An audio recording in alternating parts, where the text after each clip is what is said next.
ভগবানের কাছে মন থেকে কিছু চাইলে অবশ্যই সেটা পূর্ণ হয়, তবে মনে তুমি যদি দ্বিধা রাখো তাহলে সেটা কখনোই পূর্ণ হয় না।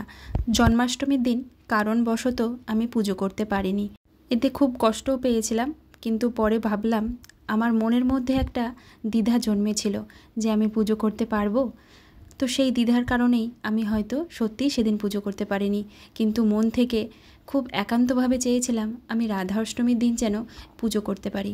তাই নিজের মতো করে যেটুকু পেরেছি সেটুকু আয়োজন করে রাধারানীর পুজো করেছি, সেই সঙ্গে রাধা মাধবেরও পুজো করেছি।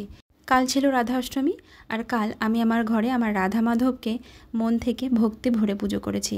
জানি না কতটুকু পেরেছি, তবে যেটুকু আমার মনে চেয়েছে, যেটুকু পেরেছি সেটুকু আয়োজন করেই পুজো করেছি। টুকটুক করে একটুখানা ভোগ রান্না করে নিলাম, এরপর রাধা মাধবকে স্নান করে আমি সুন্দরভাবে পোশাক পরিয়ে দেব। আর রাধা মাধবকে গতকালই আমি অঙ্গরাগ করেছি, তো সেটার ভিডিও আমি পরে তোমাদের সঙ্গে শেয়ার করব। আর আজকে রাধা মাধবের পুজোর ভিডিওটাই তোমাদের সঙ্গে শেয়ার করছি। আর এখানে সমস্ত পোশাক পরিয়ে আমি আমার রাধা মাধবকে সুন্দর করে সাজিয়ে দিয়েছি। আর দেখো, সাজানোর পর আমার রাধা মাধবের দিক থেকে চোখ ফেরানো যাচ্ছে না, এত সুন্দর লাগছে সে আর কি বলবো।